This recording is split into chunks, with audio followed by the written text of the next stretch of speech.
Olá, estamos aqui para mais um programa Farmácia na Dose Certa. E hoje estamos aqui com uma autoridade na área da oncologia para tratarmos de um assunto extremamente relevante, que é o papel importante que o farmacêutico exerce no tratamento da oncologia. Estamos aqui com o Dr. Fábio Valentim. Dr. Fábio Valentim, ele é farmacêutico do Instituto de Câncer NAIC, daqui de Bauru, uma referência, né? Ele já tem sido nosso convidado especial para algumas palestras no nosso curso e hoje, gentilmente, atendeu o nosso convite, né? Então, nós estamos muito gratos pela sua presença, doutor Fábio. Eu o chamo carinhosamente de Fábio, Sim, claro. porque ele é meu ex-aluno, inclusive, isso para mim é uma grande honra, ver a trajetória profissional do Fábio. Esse programa é um programa especial também, porque nós estamos comemorando o Dia Nacional do Farmacêutico. E eu e o Fábio, nós temos uma história em comum. Tanto o Fábio quanto eu fomos diretores da seccional daqui de Bauru. Então, nós temos uma história em comum, tanto na trajetória, né, do próprio conselho de classe, Sim. e também profissional, por termos aí, né, eu ter sido sua professora e depois Claro. caminharmos junto nessa nossa, né, jornada. Então é muito bom estar com você aqui, Fábio. Receba nosso carinho, leve para o NAIC, né, os nossos sinceros agradecimentos, né, por nos disponibilizar a sua participação conosco. Obrigado, Ruth, pelo convite. É um prazer enorme fazer um bate-papo, né, sobre uma profissão tão linda dessa, né, e comemorando esse dia tão importante, né. É uma honra também ter sido ex-aluno, né, seu, e eu acho que quem tem a ganhar com esse bate-papo é quem vai nos acompanhar aí pela TV FIB. Com certeza.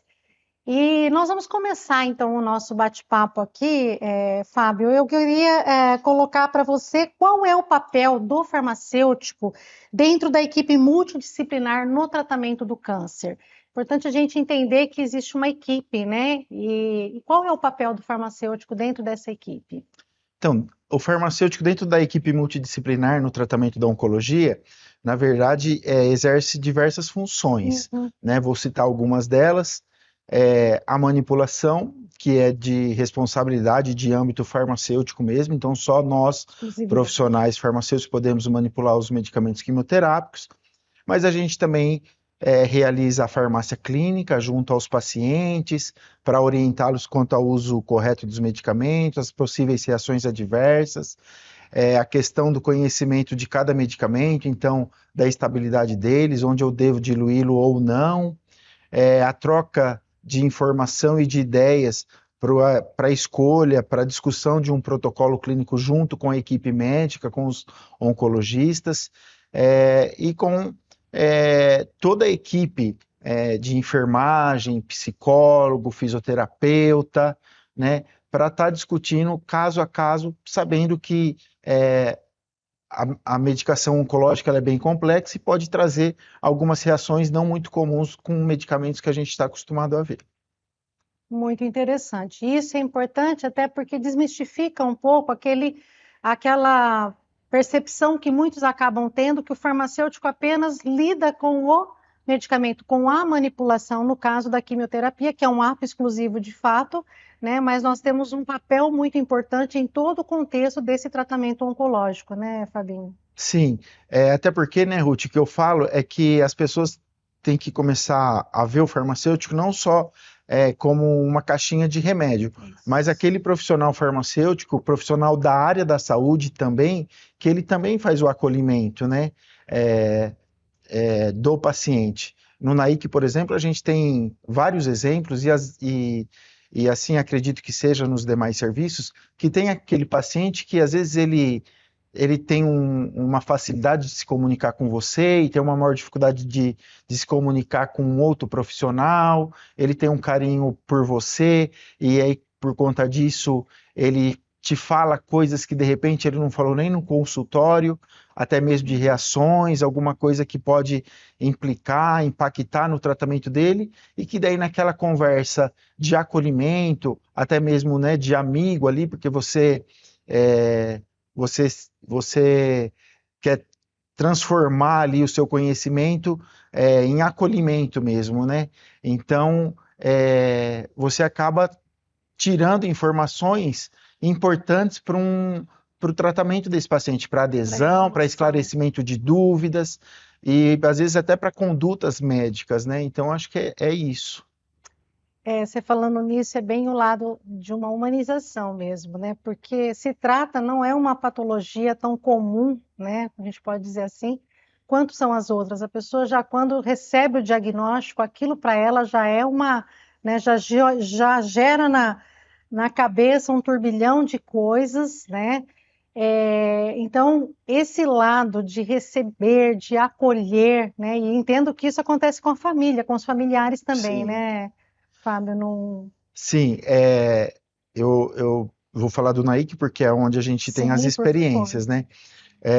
Lá a gente tem, então, o acolhimento de toda a equipe, então esse paciente, ele passa por uma equipe multidisciplinar, então ele tem um atendimento odontológico, psicológico, né, da fisioterapia, da própria enfermagem, da farmácia clínica, né, comigo, com a outra farmacêutica, e o que a gente vê é que quando esse paciente ele está ainda sem chão, digamos assim, não só ele quanto a família fica fragilizada, né?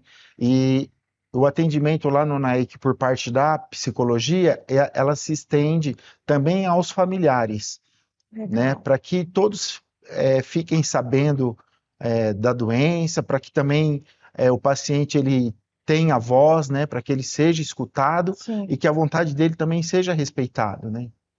muito importante. Então a gente tem que olhar também não só a doença, mas o paciente como um todo.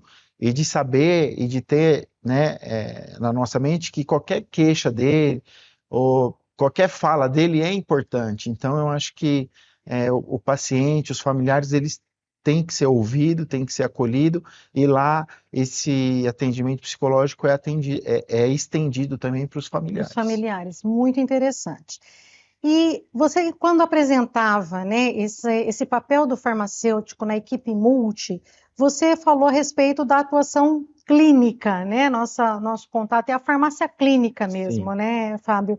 Então, como que o farmacêutico contribui para garantir a eficácia e a segurança do paciente oncológico durante o tratamento? Quais são as etapas que envolvem, né? Então, Ruth, lá a gente faz uma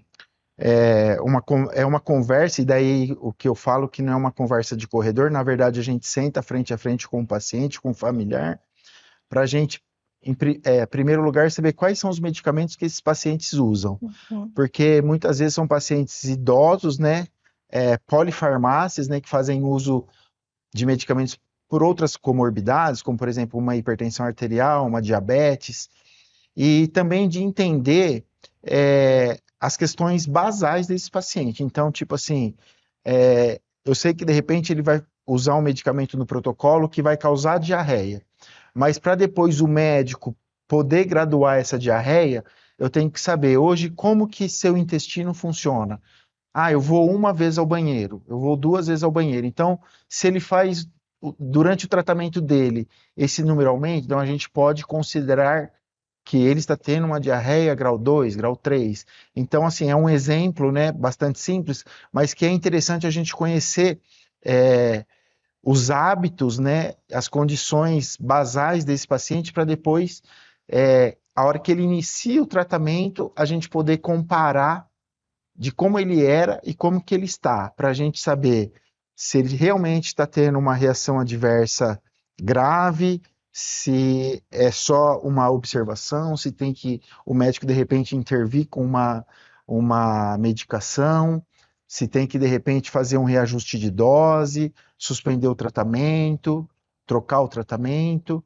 Então, essa questão, esse papel do farmacêutico, e discutir também com o médico sobre aquele determinado paciente, sobre aquele determinado protocolo. Então, tipo, ó, o paciente está usando uma cisplatina, que é uma medicação da classe das platinas, e aí ele está tendo muita diarreia, está tendo neuropatia periférica, e aí a gente vai acompanhando no dia a dia, passando essas Sim, informações, sim. e aí ajudando aí o médico, né, a intervenção desse paciente. Então, é um papel assim bem amplo, como a gente percebe, né, de grande responsabilidade, né, Fábio? Sim, Esse corpo a corpo com o médico, eu acredito que muitas vezes eles mesmos pedem a tua ajuda, né, nessa intervenção que tem que ser feita em relação ao medicamento, né, a outros que o paciente toma, especialmente os polimedicamentados, mas essa intervenção também do médico em relação ao farmacêutico existe também, essa solicitação, essa ajuda existe também. sim, lá É uma troca, as, né? as, as reuniões multidisciplinares, né, elas existem semanalmente, e essa troca de experiência, de conversa entre o profissional farmacêutico e o médico, ele é diário, né? Uhum, Então, às vezes, de pensarmos juntos num antiemético mais potente para aquele protocolo que vai causar uma probabilidade de vômito ou náusea maior, então vamos trocar uma ideia do que é interessante. Por isso também o papel do farmacêutico de conhecer minimamente, né, a ação terapêutica de cada medicamento, de cada grupo de medicamento. E aí, né, eu faço um adendo que nós não somos obrigados a saber tudo, mas nós temos que saber aonde procurar, quais fontes sim. seguras procurar, né? Uhum, Assim, é, como na ação dos medicamentos, mas também em relação às reações adversas, nós nem não sabemos tudo, mas temos que saber onde procurar. sim.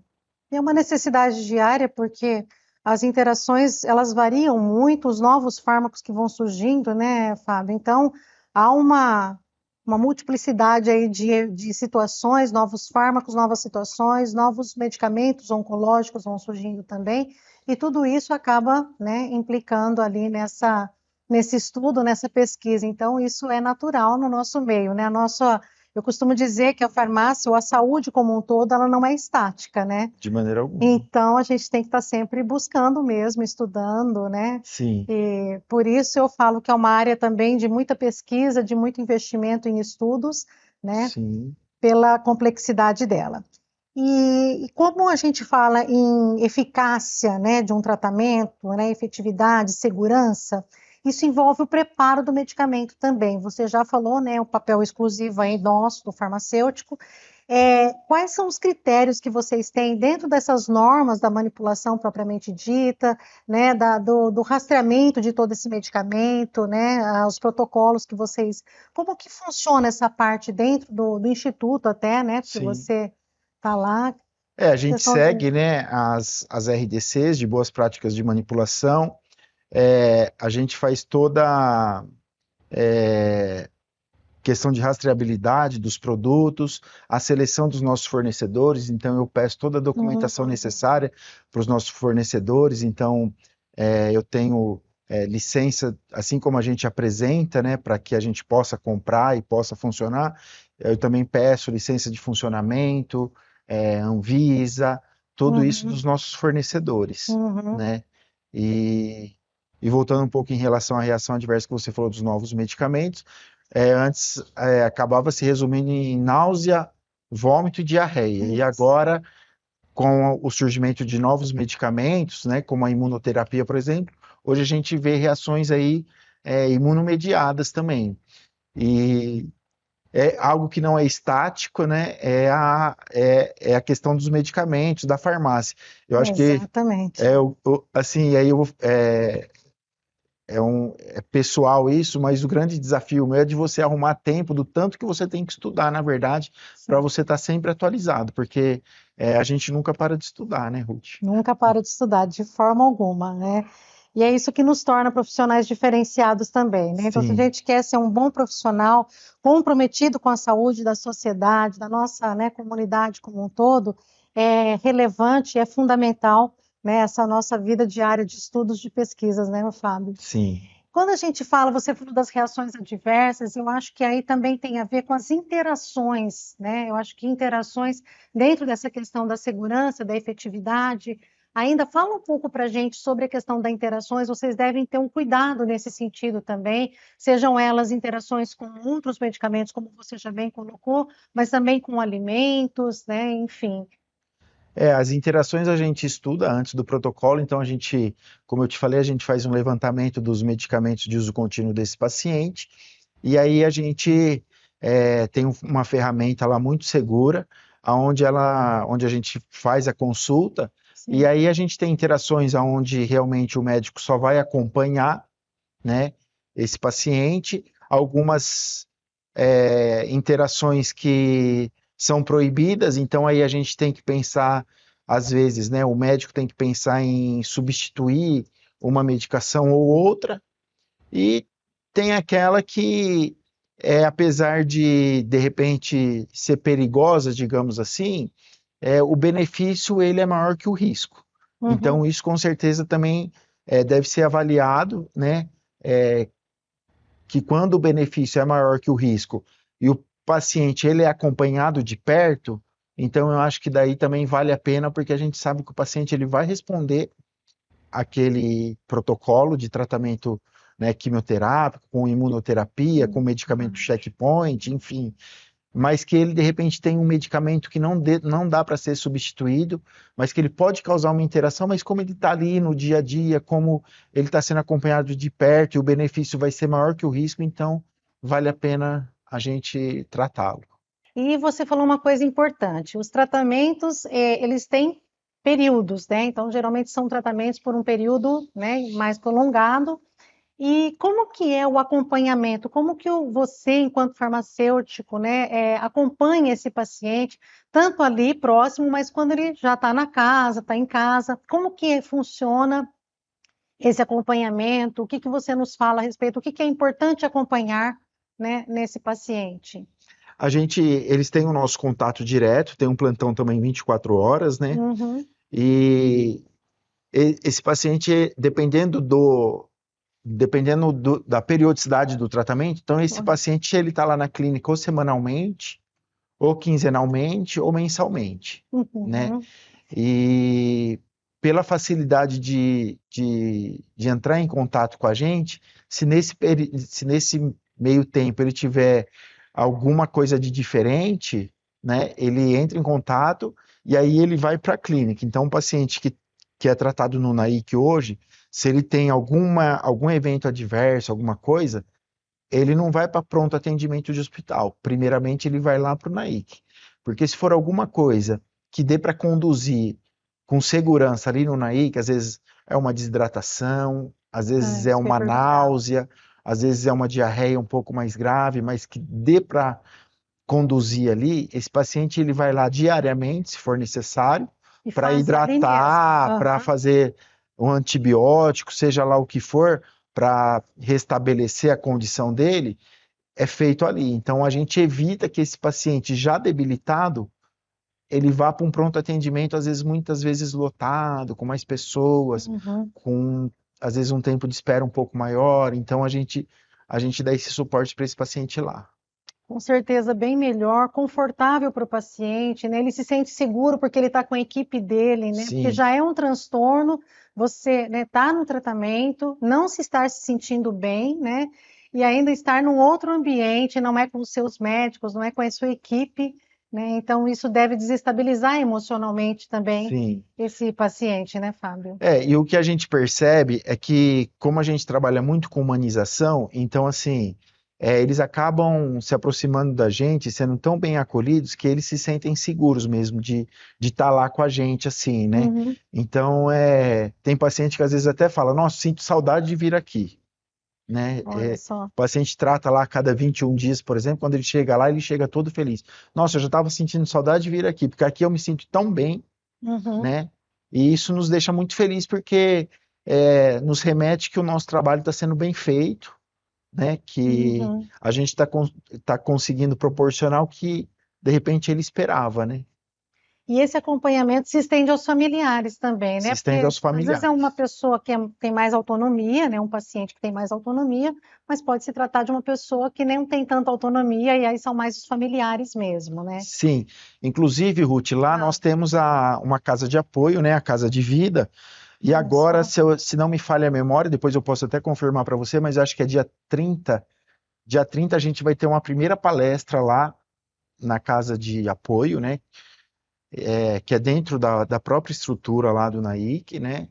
É, uma palestra com a equipe multidisciplinar cuidando de quem cuida, né? Porque o que a gente fala também é que Uhum. quem cuida tem que ser cuidado também, porque Sim, essa pessoa também ela fica fragilizada, né? com Emocionalmente. certeza, Fábio. Então a gente vai ter aí a primeira palestra desse ano lá na Casa de Apoio, vai ser essa palestra aí de cuidando de quem cuida, justamente pensando nos familiares, nos cuidadores, né? Uhum.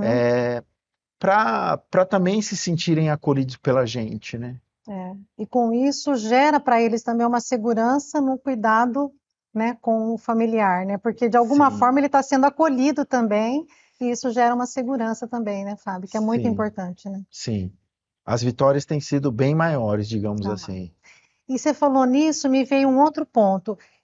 Esse acompanhamento, né, o trazer para a clínica, como você mesmo colocou, está tendo uma reação adversa importante, traz para a clínica algumas coisas, é possível, né, cuidar ali mesmo com a própria equipe, e isso faz com que a adesão ao tratamento, porque outra coisa importante é a adesão ao tratamento, né, Fábio? A gente tem várias vias de administração desses, né, desses fármacos, é, creio que uma delas, né, creio não, uma delas é oral, então, a possibilidade do paciente, às vezes, pular uma dose, achar que não tem problema, isso acontece, Muito. né?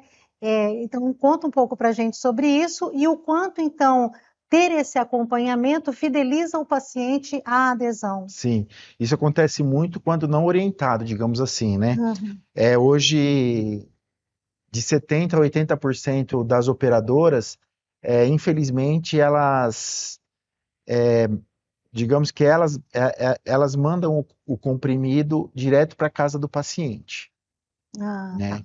Então, para que esse paciente não inicie o tratamento de forma errada, sem saber as possíveis reações adversas, a maneira correta de tomar, quando esse paciente ele passa com algum dos oncologistas no NAIC e é prescrito o medicamento via oral, o oncologista ele já orienta tanto o paciente quanto o familiar de que quando essa medicação chegar na casa, não é para iniciar o tratamento antes de voltar na clínica e falar com o farmacêutico.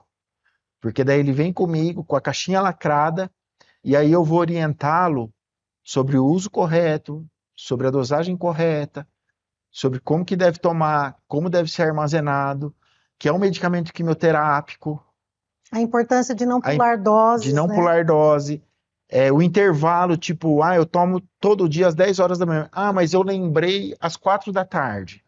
Então, o intervalo desse esquecimento, quando que eu posso tomar a hora que eu lembrei e Hum. quando eu devo realmente pular a dose já que eu esqueci. Então, tem todos esses detalhes que fazem a E diferença. nesse caso, o paciente comunica, por exemplo, pulou a dose, esqueceu, ou enfim, e aí passou o intervalo.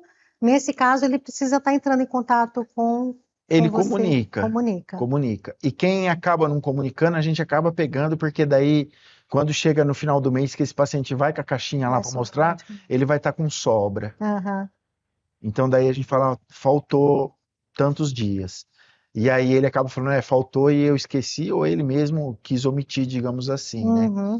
Mas os pacientes lá são bem orientados, seguidos de perto. Então, assim, pouquíssimas vezes aconteceu isso. E assim, eu quero salientar que orientação tem que ser orientação sentado, olhando no olho, com papel e caneta. Não é orientação de corredor, não é orientação na recepção de pé, porque ele não vai, Se perde ele nas não vai te ouvir, informações. né? Aham. Então a gente tem também essa questão de orientar, de assinar a orientação que a gente deu com as possíveis reações adversas, Uhum. né? Eu já tive experiência de paciente vir tomando medicação errada porque de repente veio de outro lugar, de outro serviço, de outra cidade, e aí de repente foi mal orientado e estava tomando medicamento errado. Então, tipo, medicamento para câncer de próstata, por exemplo, é tomado 4 comprimidos de uma única só vez, uma vez ao dia, diariamente. Ele foi Aham. orientado que tinha que tomar 4 comprimidos por dia. Quando ele chegou, que eu perguntei para ele, ele falou assim: eu tomo um de 6 em 6 horas. Falei, não, mas o senhor tem que tomar 4 comprimidos de uma única só vez. Eu falei, mas falaram que é para eu tomar 4 por dia, eu dividi por hora, deu. Eu falei, o pensamento do senhor não está errado, mas neste caso, os 4 comprimidos têm que ser tomados de uma única só vez. E foi tão engraçado que daí ele até... eu percebi que ele não ficou confiante, né? Porque acho que fazia tempo que ele estava fazendo isso, enfim. Aí eu peguei a bula, mostrei para ele, falei, olha, o senhor tá vendo aqui, ó, com água, 4 comprimidos numa única tomada, né? Sempre no mesmo horário, se possível. Daí Aham. ele, nossa, então é assim. Para trazê-lo à confiança, né, Isso, da exato, informação. exato. E isso, né, para mostrar para a sociedade, né, para o público que nos assiste, o quão importante é o papel do Sim, farmacêutico mesmo, né? São essas orientações que fazem o sucesso desse tratamento. Então, sim. né, essa é uma questão muito importante, assim, a gente considerar nesse momento também, né? E Eu posso afirmar para você que o papel do é um conselho que farmacêutico, você, inclusive, deixa aí, né? isso, eu posso afirmar para você que o papel do farmacêutico está diretamente ligado ao sucesso do tratamento do paciente, na questão da adesão, na questão de passar confiança, que apesar de todas as chateações que aquele medicamento pode causar, que vale a pena. Que é Uhum, aquilo que eu falei para você. É, o benefício é maior que o risco, e aquilo ali vamos superar junto, né? Na questão do acolhimento, na questão das orientações, na questão de uso de medicamentos para aquela determinada reação adversa, junto com uhum. toda a equipe médica, com toda a equipe multidisciplinar e com a agente farmacêutico. Muito bom.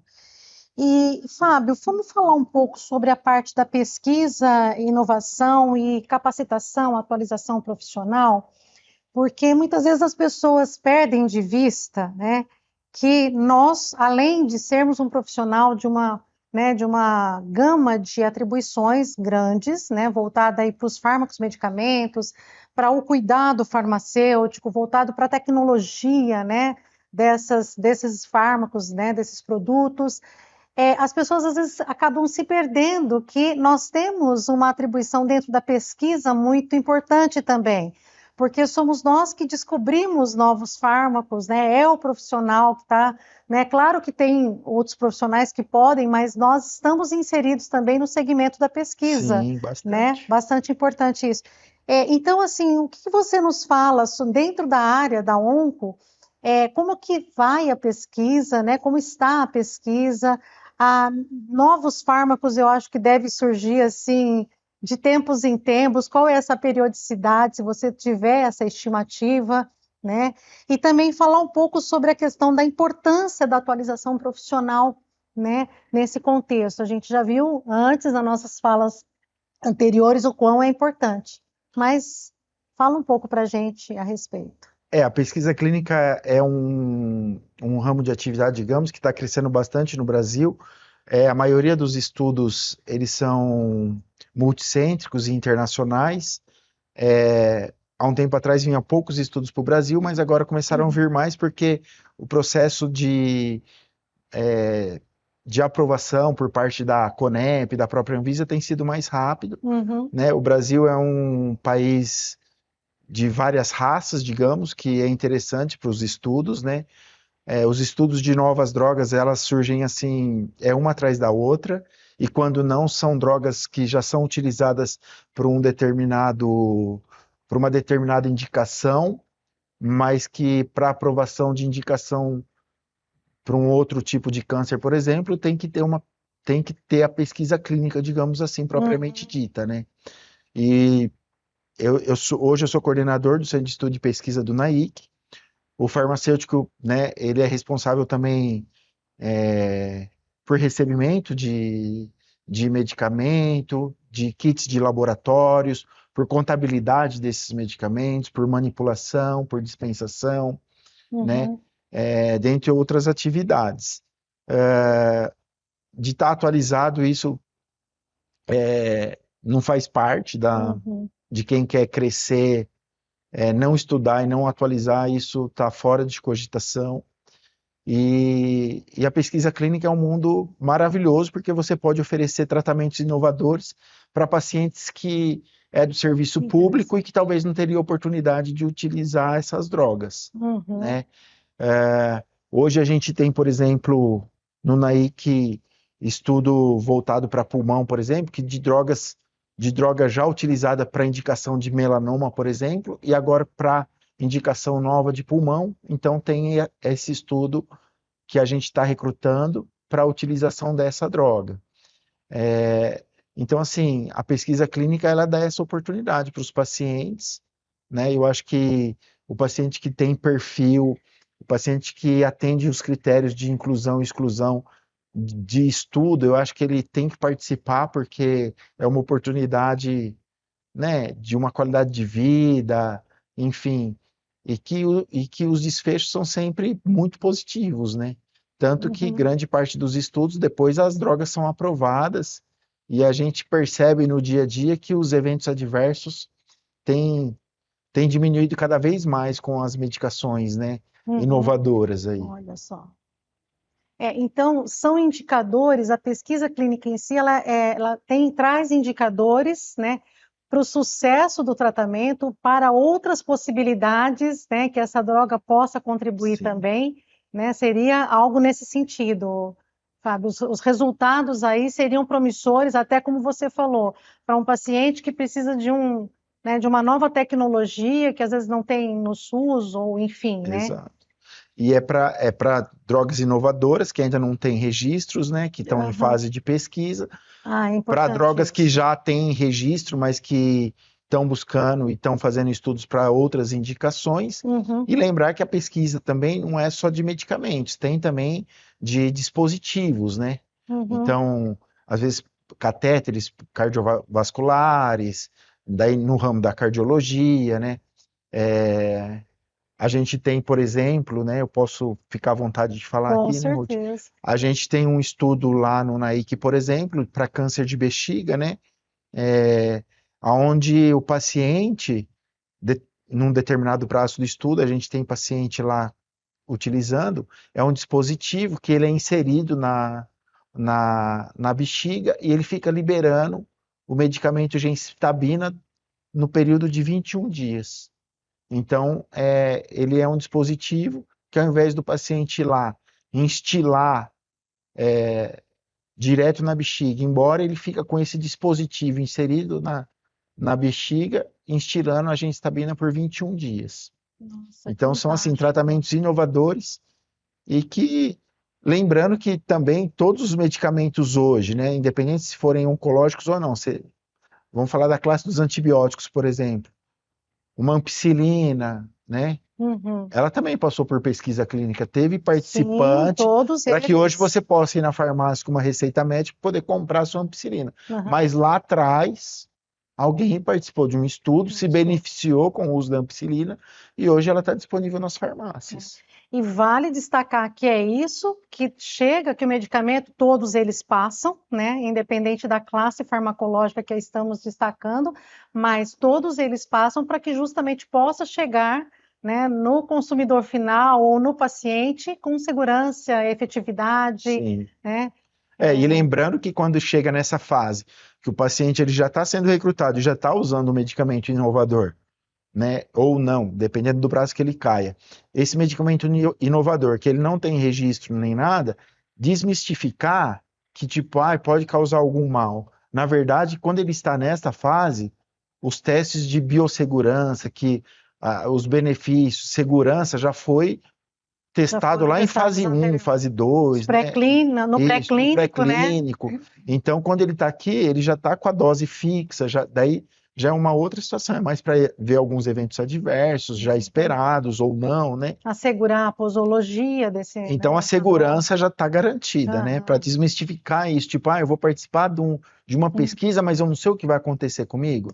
Sabe o que vai acontecer, até porque todos os riscos, digamos assim, ele está descrito no termo de consentimento livre e esclarecido. Então, Uhum. assim, para o participante ele entrar no estudo, a primeira coisa, antes de tudo, até mesmo antes de saber se ele tem todos os critérios de inclusão e algum critério que exclua ele do estudo, antes de qualquer coisa, ele assina o termo de consentimento livre e esclarecido. Então é Uhum. entregue para ele lê, tem termo que tem lá 40 páginas.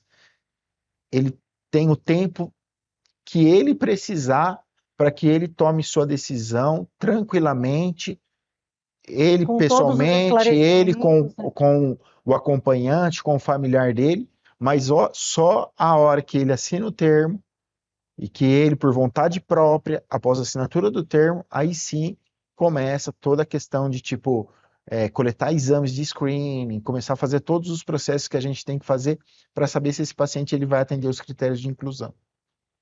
Excelente, Fábio. Então, é algo assim que fazer parte desse estudo, né, hoje, cada vez mais, o avanço na ciência tem permitido que essa segurança, ainda que seja, né, uma droga não registrada, né, que está em fase de estudo, mas tudo que já foi trabalhado, né, isso desde sempre, né, todos os estudos que já foram feitos assegura, né, a efetividade daquele fármaco e ele vai estar sendo assistido, né, Sem por uma dúvida, equipe sem multiprofissional, dúvida. multidisciplinar, né, Fábio? Eu, Então, eu costumo brincar, né, que isso é importante o também. paciente, né, o participante de pesquisa, ele é mais bem cuidado que um filho, porque assim, ele faz todos os exames, exames de imagem, exames laboratoriais, muitas vezes esses exames vão até para fora do Brasil, né? Uhum, E tudo isso patrocinado pela indústria farmacêutica, então ele não tem custo nenhum, né? Então, uhum, muitas vezes, ele faz um PET-CT pelo estudo, que é correto. agendado de uma semana para outra, e que normalmente, às vezes, dependendo da operadora dele, vai demorar para autorizar e tudo, e pelo estudo ele vai fazer tudo de forma gratuita, né? Então tem esse, Uhum. E ele fica assistido após o término do estudo, ele continua sendo sim, assistido por esse medicamento, sim, Fábio? ele fica. Aí tem um É importante isso, acompanhamento, que as pessoas sempre nos questionam, mas esse paciente, né, que foi submetido ao estudo, e enfim, né, não, a ele é esse protocolo assistido. clínico, ele depois é assistido, continua sendo assistido. Isso, aí depois termina o 2, 3 anos, digamos, depende de cada protocolo, né? Aham, Mas aí ele é assistido após o término do estudo ali, né? E continua fazendo os exames que devem ser feitos para ver se teve progressão ou não de doença, perfeito. né? Existem alguns protocolos que quando tem progressão de doença, aí vai para um outro estudo, ou Uhum, enfim, mas ele é acompanhado. muito bom. E, Fábio, a gente está quase chegando no final do programa, a gente espera que ter contribuído um pouco, né, com a nossa comunidade de uma maneira geral, com a sociedade. A gente sabe que quando a gente fala dessa doença em si, é como eu já coloquei no início do programa, né, a pessoa, ao ser diagnosticada, né, com câncer, ela já por si só, né, ela já se sente assim, não, é o fim da minha vida, né? Uhum. E não é isso, né, Fábio? Não, Você pode falar isso com muita propriedade sim, de casos e casos de sucesso, eu não estando diretamente ligada na área da onco, mas com amigos próximos, né? E ver o sucesso da terapia e ele fazendo os exames periódicos e vendo que realmente zerou.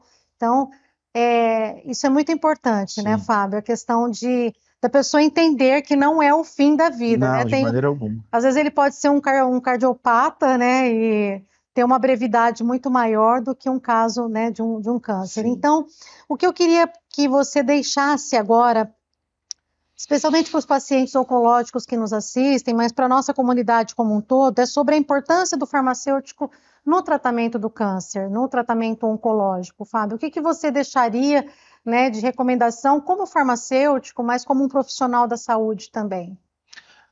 Eu deixaria que confie nesse profissional, né, no profissional farmacêutico, é o profissional que, sem sombra de dúvida, é aquele que sabe, conhece do medicamento, é aquele que pode te ajudar na questão de posologia, na questão das reações adversas, na questão da interação medicamentosa.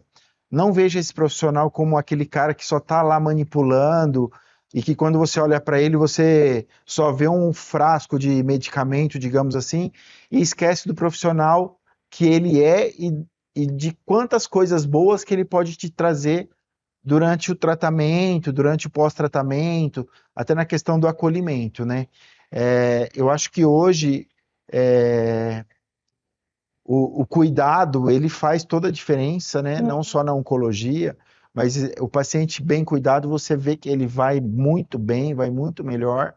E aí, tocando nessa pauta, o paciente, antigamente, quando ele recebia esse diagnóstico, parece que junto dele vinha um carimbo de prazo de validade, Exatamente, isso né? mesmo. E hoje não existe mais isso. até por conta de quando é descoberto precocemente, a taxa de cura de alguns cânceres, Perfeito. hoje, tipo, quando diagnosticado precocemente, é muito alto, né? Os medicamentos cada vez mais inovadores, com menos reação adversa, com maior efetividade. Então, o Uhum. medicamento hoje que ele não mata só a célula doente, mas ele também ativa o seu sistema imune. Medicamentos hoje que trabalham, medicamento checkpoint, que trabalha num determinado gene expresso naquela célula cancerígena, e aí tem medicamento para, né, desativar aquele gene. Então, eu acho que assim, o mundo da oncologia é muito complexo, então a questão de ser acomodado com estudo, isso não faz parte de quem trabalha com oncologia, a gente tem que estar estudando diariamente. Até falei anteriormente que o meu maior desafio pessoal é arrumar o tempo para você estudar o Sim. quanto que você teria que estudar, Uhum. né? Mas é por isso que a gente também trabalha em equipe para que né, para que a gente possa juntos poder oferecer o melhor tratamento para o paciente que nos procura. Perfeito, Fábio. Eu acho que é esse o caminho mesmo. E lembrando que o farmacêutico, ele entende também da parte, dentro disso a gente acabou falando, né, de uma forma mais embutida, mas os exames clínicos laboratoriais, né, Fábio? Sim, Tem todo esse acompanhamento do paciente, em todo o tempo ele é monitorado com os exames clínicos laboratoriais, os quais nós temos domínio dentro da formação e do nosso exercício, né? saindo um pouco agora da oncologia, né, Ruth, falando propriamente do farmacêutico, lembrando que a gente está na drogaria, a gente está na farmácia, onde tem tanto medicamento, né, industrializado quanto aquele medicamento manipulado, a gente está na homeopatia, a gente está na indústria farmacêutica, a gente está na distribuidora, a gente Exato. está na transportadora, porque na verdade o sucesso do medicamento, né, digamos assim, né, de buscar aquilo que é o objetivo de restabelecer a saúde, enfim, de outras finalidades que os medicamentos têm, na verdade é uma cadeia. Não adianta nada a indústria fazer toda a pesquisa clínica que está bonitinho e aí armazenar de forma incorreta, transportar de forma incorreta, armazenar de forma incorreta, e o farmacêutico ele é o único profissional que ele está em toda essa cadeia da medicação, Uhum. desde a sua fabricação, da sua descoberta, até o balcão da farmácia, né? E a orientação. Então, eu acho que é isso. A gente cuida tanto da matéria-prima, digamos assim, até a orientação do farmacêutico, junto ao paciente, e aí a gente tem sucesso, né, Ruth? Que eu acho que não basta. Eu acho que se nessa caminhada, em algum momento falhar, de repente o medicamento não vai fazer o efeito que a gente espera, porque nessa cadeia alguém falhou. E é por isso que o farmacêutico ele tem que estar ali junto, tem que estar, né, ali responsável, tem que estar estudando dentro de cada área. A gente falou da área da oncologia, mas o profissional que está no balcão da farmácia, o profissional que está dispensando na drogaria, Farmácia hospitalar, né, na farmácia hospitalar, muitas vezes com dose individualizada, onde ele fica manipulando, né? Exato. A responsabilidade que é, né, de você manipular, né? Eu que trabalhei na área hospitalar, a responsabilidade que é de você manipular um medicamento para uma UTI neonatal, né? De você puxar, às vezes, antibiótico 0,2 ml. Então, a responsabilidade que nos cabe. Então, é por isso que eu acho que, assim, não deixar com que o trabalho nosso do dia a dia se torne tão rotineiro que você comece a fazer as coisas sem prestar atenção. Eu acho que tem que ser ali, naquele momento, é você saber que tem alguém precisando daquilo ali. Essencial na recuperação, né, em salvar uma vida, né? E qualquer falha nesse sistema pode ser fatal, né? Pode. Então, a importância desse profissional. Nós vamos aqui realmente encerrando o nosso programa, mais uma vez estendendo os nossos agradecimentos a você, Fábio, que nos prestigiou. Para mim foi um orgulho poder trazê-lo numa data tão importante como o Dia do Farmacêutico. Para mim, você é um farmacêutico que representa muito. Muito obrigado. O nosso agradecimento ao NAIC, né, por estar permitindo, né, você estar conosco, trazer tanta experiência, né, já aí durante esses anos que você está atuando, né, você falou há pouco na nossa conversa, já são quase 20 anos nessa área, né? Um pouco Sim. mais. Então, então, tudo isso a gente só tem a agradecer mesmo, por você ter trazido essa contribuição para a nossa sociedade, para o nosso público que nos assiste, e que muitas vezes são informações essenciais, Sim. né? E que a gente possa transformar cada vez mais o nosso conhecimento em cuidado humano, Isso né? mesmo. E fica aqui meu agradecimento. Eu sou super seu fã, mesmo nas provas de farmacognosia. É, e É, meus parabéns a você e a todos os colegas farmacêuticos. E eu estou sempre à disposição. muito obrigada. E as Faculdades Integradas de Bauru nos parabeniza neste dia, né? Dia do Farmacêutico. Já foi possível durante essa entrevista, percebemos que é um profissional essencial na prevenção, na promoção e na recuperação da saúde. Então, esse é o nosso programa de hoje. Agradecemos pela participação, por você nos ouvir nesses momentos e até o nosso próximo programa.